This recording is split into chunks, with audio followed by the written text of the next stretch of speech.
I need to get this out somewhere. Not to ask who was right or wrong. Not to get advice. Just to finally say it out loud. I'm 30 years old. And the last months of 2024 completely destroyed my marriage, my sense of reality, and almost my sense of self. It didn't happen all at once. It happened slowly. Quietly. While I was distracted, grieving, and trying to hold everything together. It started at the end of 2023. My wife and I bought a house together.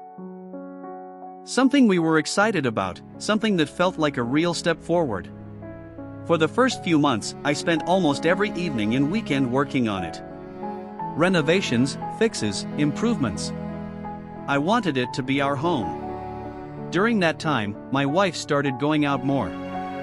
New friends. New social circles. And one guy in particular, I'll call him Jay. One evening, out of nowhere, she said something that made my stomach drop. I don't trust myself around him. I remember exactly how it felt hearing that. Like the ground shifted under my feet. But I believed in us. I really did. So I told her I trusted her. I asked her to be sensible. To be careful with how much time she spent with him, and how late she stayed out. She liked that answer. And we moved on. At least, I thought we did. She started seeing him more. Going out drinking with him and these new friends while I stayed home working on the house. I didn't forbid anything. I didn't demand she stop. Eventually, I just told her how it made me feel. Uncomfortable. Uneasy. Like I was slowly losing her. She told me I had nothing to worry about. They were just friends. Then, suddenly, he disappeared. His partner, who was married to someone else, told him to stop speaking to my wife out of jealousy. He ghosted her completely. And my wife broke. She was devastated. Not mildly disappointed. Not annoyed. Devastated. It felt wrong. It felt like watching someone grieve a breakup they weren't supposed to be having. She asked me to proofread a message she wanted to send him. I read the first few lines and had to stop. This is a breakup message, I told her. I'm not doing this. She insisted, again, that they were just friends. That nothing inappropriate was happening.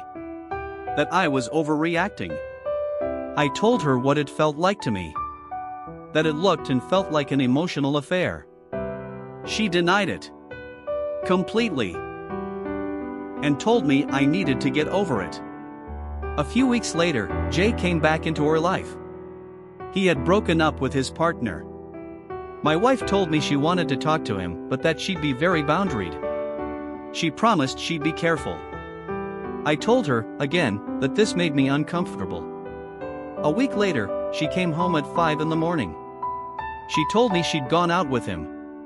That they'd gone back to his place around 2 a.m. And that they'd played guitar. I felt sick. I told her she couldn't do that. That this crossed a line. That it went directly against everything we'd discussed. She exploded. Accused me of being controlling. Misogynistic. Told me she was a grown woman and my feelings were a way of controlling her behavior. That was the first time I ever clearly said she couldn't do something. To me, it felt obvious. I wasn't trying to control her, I was trying to protect our relationship. She insisted nothing happened. And strangely, I believed her. But that wasn't the point. The point was that she ignored my boundaries, dismissed my feelings, and put our marriage at risk, then told me that my reaction was the real problem. At that point, our relationship was already cracking. And then, my mom died. Suddenly. Unexpectedly. In October 2024. My dad died when I was young. So when my mom died, I was completely alone in the world in a way I'd never felt before. That's when everything truly fell apart. And that's where the worst part of the story really begins. The day after my mom died, we went to the pub with a friend. We were sitting there, talking about what had happened, still in shock. At some point, my friend asked my wife how she was holding up. And my wife said something I will never forget. "I'm worried everyone's going to forget that my mom died." Her mom had passed away 3 or 4 years earlier, after a long illness. I had lived with her family through lockdown. I helped care for her mother. I watched her decline. I was there every step of the way. I understood grief isn't logical. I tried to give her grace. But hearing that one day after my own mom died felt like a punch to the chest. Like my grief was already competing for attention. Like even this wasn't allowed to be about me. It set the tone for everything that followed. 2 days later, she told me she was going to see Jay. The same Jay. The one I'd said made me deeply uncomfortable. I told her, as clearly as I could, that now was not the time. That I was grieving. That I didn't have the capacity to be tested like this. I asked her not to go. She said she understood. She reassured me it would be the last time. That things between them had fizzled out. That it would just be an occasional coffee in the future. She even said she'd cancel plans to see a jazz band with him later because of the funeral. I believed her. She went. Came back a couple of hours later. Nothing dramatic happened. The following week, we went on a spa trip I'd bought her for Christmas. We debated canceling it, but decided to go. I needed the break. I needed to breathe.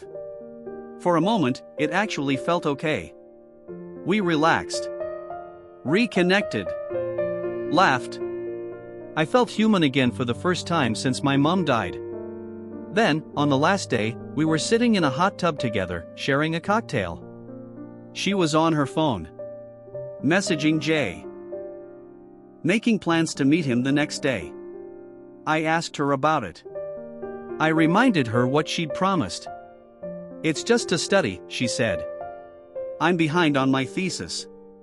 The next morning, she left early. We agreed she'd be back around lunchtime. I was miserable. Hurt. I didn't know how to process any of this. I left my phone upstairs and tried to get through the day, expecting her to come home so we could talk. Lunchtime came and went. 3 p.m. 5 p.m. I checked my phone. She'd messaged me. She'd called. Apparently, she'd decided to stay out for lunch. When I didn't reply, she decided to stay out for dinner and drinks too. She came home after I'd already gone to bed. When I confronted her, asking how she could think any of that was okay, she turned it around on me. It was my fault. Because I hadn't replied to her messages, I had emotionally blackmailed her into staying out. That was her logic. I hadn't ignored her to punish her. I was grieving. I needed space. I expected her home when we agreed she'd be home. But somehow, I was the villain. Days after my mom died, she spent the entire day with the man she'd promised she'd distance herself from, and I was wrong for not keeping my phone nearby. I started to feel like I was losing my grip on reality. And it only got worse. A week later, the day before we were supposed to leave for my hometown for my mom's funeral, she asked me for something that still doesn't feel real when I think about it. She asked if we could delay leaving by a day. Why? So she could go to the jazz show with Jay. The same one she'd promised she would cancel. The same plan she said wouldn't happen. The same reason she'd already seen him one last time. I asked her how she could even bring that up. She said she knew it looked bad, but she really wanted to go. I told her, plainly, that I didn't feel like I was her priority. She looked me straight in the eyes and said, "You're not." I asked her to explain. She said she didn't believe in priorities. That everyone in her life existed in a circle around her, all equally important. Me. Her husband. Whose mother had just died. And Jay. All the same. I asked her if, given the circumstances, maybe I should come first. She said no. There was no hesitation. No softening. Just no. At that point, something in me broke. She shrugged and said, "Well, I might as well go now. The damage is already done just by asking, right?" Yes. It was. I couldn't believe how cold she was. How detached. How unempathetic. This was a woman trained as a therapist. Someone whose job was to understand emotional pain. The next day, she went to the jazz show. I delayed my trip for her. I considered going without her, but the questions from my family, the tension, the drama, it wasn't worth it. This was my mom's funeral. Not the time to blow up my marriage in public. The funeral itself went fine. I focused on my family. On saying goodbye. On surviving the week. She behaved. She didn't say anything cruel. I almost convinced myself things had stabilized. Then, on the drive home, she casually told me she thought her ex-boyfriend from school was the one that got away. I was stunned. We were driving home from burying my mother. And this was what she chose to share. It didn't even feel believable. It felt calculated. Like she was testing how much more I could take. That's when the thought first crossed my mind. She might be doing this on purpose. The next day, over coffee, she dropped another bomb. She said she never wanted the house. Never wanted the dog. And didn't want kids. The house I had spent months working on. The dog we chose together. The future we'd talked about for years. Gone. She acted surprised when I started crying. Said she didn't expect it to upset me this much. I went to a friend's place and cried for hours. I couldn't understand why she was being so cruel. Then it hit me. Maybe she wanted me to end it. Maybe she didn't want to be the person who left her husband right after his mom died, especially while she was having an affair. So instead, she pushed. And pushed. And pushed. Until I broke. At the time, I wasn't capable of making any decisions. I was grieving. Disoriented. Barely holding it together. My friend told me I didn't need to decide anything yet. That advice probably saved me. But by then, I didn't trust her anymore. And she kept seeing Jay. One night, she came home at 4 a.m, high on MDMA. The drug that floods your brain with bonding chemicals. She told me that while they were high together, he confessed his feelings for her. She said it made her uncomfortable. I didn't even know what to say anymore. The next day, she said something small. I don't even remember what it was. But it broke me. For the first time, I raised my voice. I shouted. I listed everything she had done while I was grieving. Every boundary she crossed. Every wound she reopened. I slammed my fist down on the steering wheel. That sound marked the beginning of the end. Because from that moment on, she had her story. And I became the monster in it. From that moment on, everything changed. That single outburst, my voice raised, my fist hitting the steering wheel, became the cornerstone of a new narrative. Suddenly, I wasn't a grieving husband who had been pushed past his limits.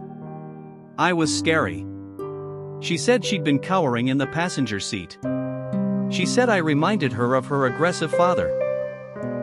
She said she felt unsafe. I was barely holding myself together, and now I was being told I might be dangerous. I tried to explain. I hadn't threatened her. I hadn't touched her. I hadn't even come close. I was hurt. Exhausted. Grieving. Human. But she planted the seed. And in my state, it took root. I started doubting my own memory. Wondering if I'd lost control more than I remembered. If I'd blacked out for a second and done something worse. She told me I was potentially abusive. Not abusive, just on the path to becoming abusive. And she couldn't take that risk. Not with children. Not with a future. The children she had told me, days earlier, she didn't want. I believed her. I hated myself. I felt ashamed. I thought maybe I really was broken. Maybe I was one of those men who didn't see it coming until it was too late. She reassured me as long as I stayed in line. She said it was okay. That I just needed therapy. That I could work on myself. As long as I accepted her version of events, she was kind. If I questioned her? If I pushed back? I was scary again. Eventually, she decided to end the marriage. And in her mind, it was perfect. She hadn't abandoned her husband after his mom died. She hadn't had an affair. She had escaped a potentially abusive relationship. My greatest crime was hitting a steering wheel. One of the last conversations we had still makes my stomach turn. She told me about a friend who broke up with her partner of 8 years, had 2 wild years, then got back together with him later. By wild, she meant sleeping with lots of people. She looked at me and said she thought we might be like them. She waited. Nudged me. Wanted some sign that I would wait for her. That I would take her back after she'd done whatever she wanted. I said nothing. I walked away. 2 days after we officially broke up, she announced she was in a relationship with Jay. To me, it was obvious. To her family, though, she told a different story. I was aggressive. I was frightening. I forced her to leave. There was no affair. Jay was just someone she met after. She tried to introduce Jay to my friends. Wanted them to meet him. To normalize it. To absolve her. They refused. They'd seen what she did to me. They knew before I did. Her own sister knew the truth. Heard her side first and still sided with me. When she heard my side, she told the rest of the family everything. My wife tried to turn her family against her own pregnant sister. In trying to avoid being seen as heartless, she became something far worse. I'd been free for 2 months now. I don't know when or if I'll ever let someone that close to me again. But I know this much. What happened to me wasn't love. And it wasn't my fault.